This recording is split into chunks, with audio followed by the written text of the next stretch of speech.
안녕하세요. 나은요양병원 원장 김지혜입니다. 지난번 영상에서 뇌졸중 환자가 요양병원 혹은 재활병원에 계속 입원해서 치료를 받게 되는 이유에 대해서 말씀드렸었는데요. 오늘은 조금 더 현실적인 이야기를 해보려고 합니다.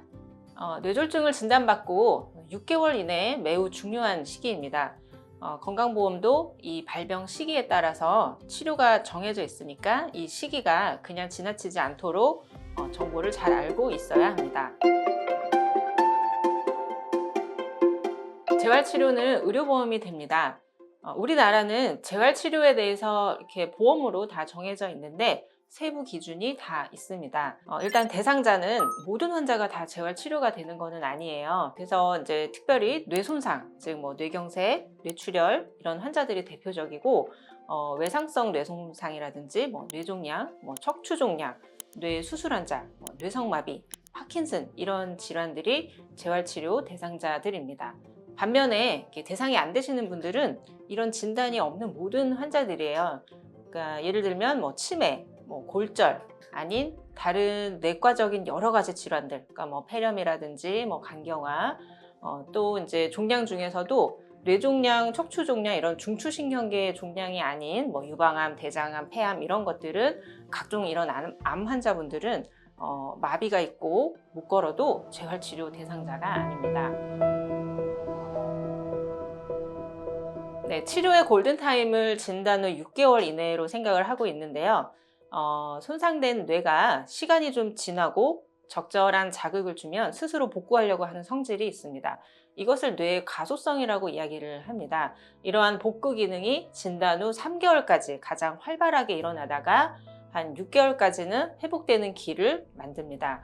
따라서 진단 후 6개월까지는 가능한 한 많은 재활치료가 집중적으로 이루어질 수 있도록 해야 됩니다. 이런 논리로 건강보험도 뇌손상 환자에게 발병 후 6개월까지가 가장 많은 치료 횟수를 제공하고 있습니다. 하루 최대한 5시간 정도 운동을 할 수 있어요. 이게 이제 치료 시작으로부터 6개월이 아니라 발병일 기준입니다. 어쨌든 발병 후 한 2년 정도까지는 건강보험으로 이렇게 충분한 재활치료 시간을 보장을 해주고 있습니다. 입원을 하게 되면 총 하루 4시간 정도 재활치료 시간을 이제 확보를 할 수 있는 거죠. 하지만 이제 진단 후 한 2년 정도 지나가면 증상의 고착화, 즉 이제 증상이 고정이 됐다고 판단을 하기 때문에 건강보험에서 재활치료 횟수를 좀 현격히 많이 줄입니다. 그래서 이제 2년이 지나면 운동을 더 많이 하고 싶어도 이제 보험으로 하기는 어렵습니다. 안타까운 경우가 이제 이런 내용을 잘 모르고 중요한 초기 시간을 다 흘려버리고 나서 발병이 한참 지난 후에 이제 시작을 하는 경우죠. 자, 이런 재활치료를 언제까지 해야 될까요? 진단받고 한 5년이 넘으신 분들은 본인이 그동안 이렇게 받았던 치료 경험이랑 현재 이제 몸 상태에 맞게끔 삶의 방향을 잘 결정을 해서 계실 것이라고 생각을 합니다. 하지만 이제 막 진단받고 경황이 없는 환자와 보호자들은 이렇게 항상 궁금해하십니다. 언제쯤 화장실을 혼자 갈 수 있을까요? 아니면 콧줄을 언제 뺄 수 있나요? 등등 이제 앞날에 대한 걱정이 대부분이죠. 아까 이야기한 뇌의 가소성 때문에 발병 6개월에서 길게는 1년까지는 사실 열심히 노력을 해봐야 되는 중요한 시기입니다. 발병 시 중증이면 호전이 더디고 경증이면 많이 좋아진다는 것은 굉장히 당연한 이야기예요. 잠깐 이제 제 환자 이야기를 해보면 70대 환자가 왼쪽 뇌에 뇌경색이 크게 왔어요. 뇌 왼쪽에 이제 언어 중추가 있다 보니까 언어 기능이 이제 많이 손상이 돼서 대화가 전혀 안 되고 걷지도 못하고 콧줄까지 낀 상태였죠. 이렇게 언어 기능이 심하게 손상되면 이렇게 겉으로 봤을 때 마치 치매 환자처럼 난리를 치기도 하고 협조가 잘 안 돼요. 그래서 재활치료도 쉽지 않았습니다. 사실 저도 크게 기대하지는 않았는데 한 6개월 정도 지난 시점부터 콧줄을 뺄 수 있게 됐고 입으로 식사를 하게 되고 또 부축해서 어느 정도 걷게 되었고 또 약간의 대화가 가능해지게 됐습니다. 지금 한 3년 정도 지났는데 지금은 언어장애는 여전히 남아있지만 입으로 식사 잘하고 화장실은 좀 부축해서 잘 다니고 있습니다. 당시 환자 상태랑 MRI 사진을 보면 의학적으로는 조금 기대하기 어려운 상태였지만 처음에 비해서는 지금이 굉장히 좋아진 거죠. 보호자가 처음에는 이제 매일 울고 이렇게 사시느니 차라리 돌아가시는 게 더 고통이 없을 것이라 하면서 낙담을 했었는데 지금은 그때가 기억이 안 날 정도로 만족을 하고 있습니다.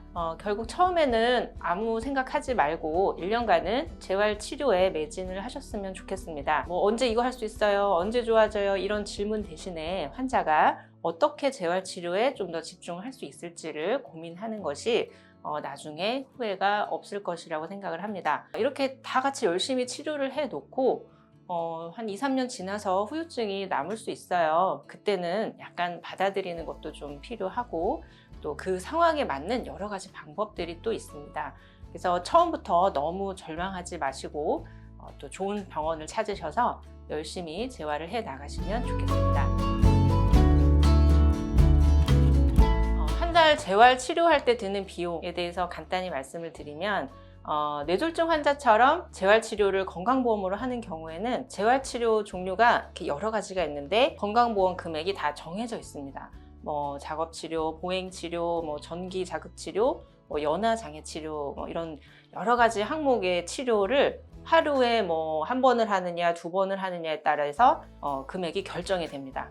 예를 들어서 하루 한 4시간 정도 재활치료를 병원에 입원해서 받는다라고 하면 한 달 재활치료비만 한 대략 5, 60만 원 정도 발생을 하고요.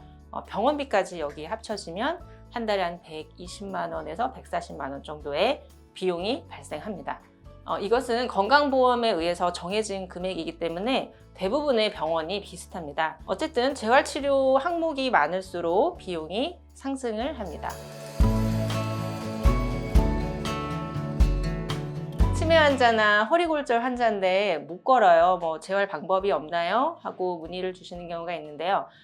재활치료 대상자가 아니기 때문에 비급여 형태로 30분, 뭐 40분, 50분 등등 병원 정책에 따라서 이제 비용이 결정이 됩니다.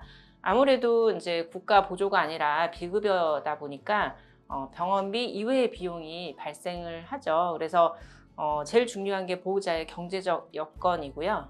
환자의 상태에 맞춰서 주치 선생님이랑 상의해서 치료 계획을 세우시면 됩니다. 정리하면 뇌졸중 발병 6개월 이내는 회복에 아주 중요한 시기이고 또 이것이 건강보험으로 적극적인 재활치료를 받을 수 있도록 보장이 되어 있다는 것을 알아두시고요. 특히 처음 뇌졸중을 진단받으면 많이 이제 당황스럽고 힘드시겠지만 차근차근 치료를 받으시면서 또 좋아질 수 있다는 희망을 가지셨으면 좋겠습니다.